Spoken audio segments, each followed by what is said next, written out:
Hello, welcome to my channel. My name is Rose, and in this video we're going to talk about plant basics. So you may have recently become a plant lover. Yay, welcome. Or you just want to learn a little bit more about the basics of plants where you maybe can improve. This video is trying to show you that. Please keep in mind, I am not a plant specialist. I didn't study at university or anything about plants. I just have my few years of experience having a lot of houseplants and running into a lot of trouble and figuring them out. Luckily, I do have some very smart plant friends that do have a degree in plants or just have many more years experience than I. So I either have learned from them. I also have been reading a lot of articles about plants. I'm becoming kind of a plant nerd. There might be differing opinions. I'm trying to keep this very basic for this first video. There will be a few more with more in detail. I will link those throughout the video in the card, but also in the description below. And while you're there, please consider subscribing to my channel if you haven't already and giving this video a thumbs up. That would be very helpful for me. So let's get started. The most important thing for plants is light. Plants cannot live without light, just like us basically. Now I know there are a lot of differing ways to describe light, especially outside plants are either mentioned shade or half shade or full sun. Indoor plants can have a similar description where it's either low, medium, or high light. Or there's a variation of like shade versus bright indirect light versus direct light. And all of those are a little bit vague. So one of the main things of discovering plants is figuring out what that actually means for you. And the most important thing for that is that the way you see light, the way humans see light, is very different from how plants see it. So what you see is not what your plant gets. So you can either just experiment at home having plants in different places and seeing how they do. When you see some sun damage, move them further away. Or when you see they're not growing very fast, move them towards the light. You can also get a light meter. This one that I use is quite accurate and it's not very expensive. I think it was about 15 euros and it's available all around the world. I have linked it below in my description and on my website as well, where I mention my different planty favorites. I have one for Europe, which is the German Amazon, and one for the US, which is the American Amazon, and all of those will be affiliate links, so I will make a tiny percentage off that and it's not costing you anything. So if you're willing to use those, that would be awesome, but no pressure. If you want to get one of these, you'll still need to learn how to work it, which is a little bit of a research adventure as well. I really like Daryl from Houseplant Journal. His account, both his Instagram and his book and all the other things he puts out have amazing quality. He knows a lot about plants, so check him out if you haven't heard of him before. So basically, most of the houseplants that I have would like bright indirect light. That's like the sweet spot for most houseplants, most tropical houseplants. Bright indirect light usually means not direct sunlight, because that's direct, but still the plant being able to see the sky, because that shows that it's getting a lot of light, a lot of volume of light, without getting burned. I have these very thin fabric-y curtains that I close basically all summer long so that my plants can sit here and get all the light they need without getting burned. But then it's also good to know that obviously there's less sunlight in winter, so that is important to keep in mind. For me, I close those curtains in summer, but in winter, most of the plants actually move towards the window because they're getting so much less light on the other side of the room that it's not enough for them. So it's kind of a migration that happens in my house. You can do that, or you can get grow lights, which is a whole different story. I will make a video about that as well. But for now, it's just really important to know that light is the most important thing for plants and that it changes and that you can experiment with it. But usually you will know very quickly if it's too much. Your plant will get, can you see this? Light damage. This one was burned by too much light. Or if it's not growing very fast, move it more towards the light. I'm not afraid to actually have my plants get some direct sun as well, especially in seasons where it's changing, so fall and spring.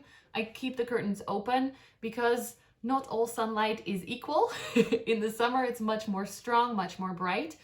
And I think my plants actually like it here. I have a lot of Hoya in my windowsill, but also lots of aroids like my monsteras, some alocasia, some philodendron that really enjoy all the light. And the most important thing is, no, a plant cannot survive in your bathroom where there are no lights. I see this question coming on Facebook groups so many times, like what plant can I put in this basically dark room in my house? None of them. Either buy a fake plant or put up grow lights. Please be nice to your plants. Don't kill them by not giving them any lights. That's not nice. That makes me sad. You deserve light. The second thing is water. Obviously, your plants need to be watered because that helps them to grow. But most houseplant deaths actually happen because of overwatering. When you overwater, the water sits in the soil, it gets too wet, which makes the roots rot. And once the roots rot, the plant starts to look like it needs water because it's like wilting. So you might, if you were me a few years ago, water the plant a little bit more because it looks like it needs water. And there's no roots to grow. So the plant is basically dying and then quite quickly dead. So yes, please be careful with watering. Obviously, there are different plant types that need either a little bit more water or a little bit more drying out between waterings. A general rule that I use for most of my plants is that when the soil gets dry at the top, then it's time to water, not quicker than that. So I cannot tell you have to water this plant once a week or whatever. It completely depends on your season, your environment, and the plant itself as well. So I usually stick my finger in there and feel the soil. If it feels quite dry, sometimes I dig in a little bit, then it's time to water. You can also use a moisture meter, which is a few euros. It's not very expensive at all. Basically, that does what my finger normally does. You stick it into the soil and it will tell you how wet this is.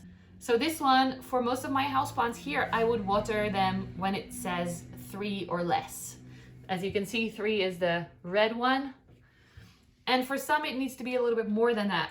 For example, ferns like to stay moist, and I think calatheas as well, but I'm no expert in calatheas. So far, I've killed most of them, so don't take my advice too serious on those. So in general, don't overwater, and also remember that it depends on the seasons. If it's very hot outside and there's a lot of light, the soil will more easily dry. The water in the soil will evaporate, which means that you'll need to water more often.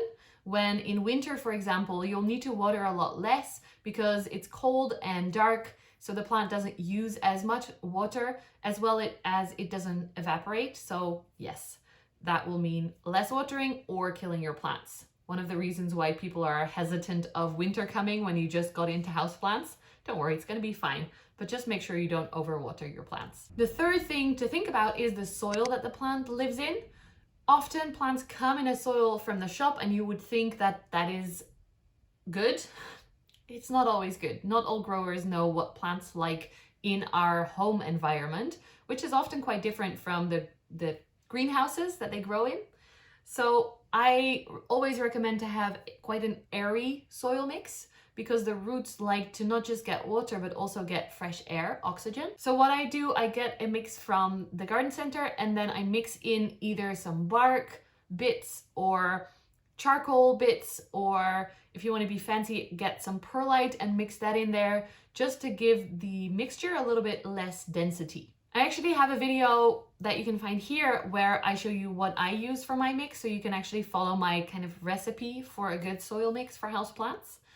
But if it's a little bit more chunky like that, it also will dry out a little bit quicker. So you have to keep an eye on your watering as well. And when the soil is a little bit more dense, more just compact and soil and not so much other things, it can mean that you water less. So you can also use this for your plants. If you have a lot of ferns, don't put all the bark and all that stuff because they like to be a little bit more wet. And when you have all the aeroids that are epiphytes, which I will explain in a moment, then you'll want the chunky soil. So epiphytes, lots of the houseplants that I personally love are epiphytic, which means they don't live in the ground, soil, they live on trees. It's kind of weird to think about if you haven't been to a jungle kind of real outside nature place, but there are lots of plants that either start at the base of a tree, for example, and they'll start to climb up it using aerial roots to grab onto the bark of the tree. And then at the end, they don't even need the roots in the soil anymore because the roots around the stem of the host plant, the tree, or whatever it is, that will bring them enough nutrients and water and everything that they need to grow, which is what an epiphyte is. Lots of Hoyas are actually epiphytes, as well as all the aroids that I love. So that might be a good term to remember. A few more things. So one of them is support. Certain plants really thrive when they have support. Like I was saying, if they are used to growing up trees, you can actually see it in monsteras. If you give them a support, a pole, the stem starts to become much thicker, the leaves will grow much bigger and start to give you more holes as well, especially if you give them a lot of light. And Hoyas, I've noticed as well, they like to get some support. For example, this is my Hoya obovata named Ollie. I gave him this sticky thing so that the whole stem here is supported, and then it starts to grow leaves. But I'll make a specific Hoya video for beginners in the future as well. So you can research whether the plants that you have kind of maybe want to have support and try out a moss pole or a trellis, depending on the size of the plant and what is available in your region. The last thing we're talking about in this video is nutrition. Plants obviously need nutrition. They need different things to be able to grow well. And in my beginning of houseplants, I was kind of afraid of fertilizer. I don't know why, but I'm here to tell you it's not scary. Just try it out. One important thing to know about fertilizer is that there are two ways to do it. Either a chemical one or a natural one. And obviously in natural ingredients, there are also chemicals. Chemical fertilizers can actually burn the roots of your plant if you're giving it too much, which is part of why I thought I was a little bit afraid of fertilizer. You can always make it a little bit less strong, which is what a lot of people do. They give it more often, but like 1/4 the strength that is recommended. You can also go for a natural fertilizer. I will make a specific video about this very soon, about the different fertilizers and what works best for me and stuff. But for now, just remember an organic one, a natural fertilizer, is easier because it doesn't burn the roots, but also it's not always as effective when a chemical fertilizer can burn the roots. So be careful with not overdoing it with that. The general consensus is that we feed less or not at all in winter, and we feed extra in spring and summer. I have a special fertilizer that I think I'm gonna just give my plants all season long, but I'm not quite sure yet. I'm still figuring it out. But in general, your plants will need those building blocks, just like you do need your healthy sunshine. ADHD, sorry. But yeah, you need your different things to grow, and so does your plant. Sunshine here as well. I hope this is not messing up my shot. The sun is coming out. It's quite nice. So that's it for this video. The most important thing is to remember plants need light and that you don't overwater them and rot their roots. I will make a special video about propagating, about repotting. There's a whole series coming for beginner information. I hope you enjoyed this video. If you did, please give it a thumbs up and subscribe to my channel below if you haven't already. I really appreciate it. It really helps me. And I would love to hear where you are in your plant journey right now. Are you a complete beginner? Is this your first season having plants? Do you have them for many years? Did you grow up with plants just like I did, with a mum with lots of plants everywhere? I would love to hear. Stay tuned for the videos that are coming up. Thank you so much for watching, and I'll see you soon. Bye! Or, hold on, skateboarding kids. For me, I close the blade. Oh, my stomach is making noise.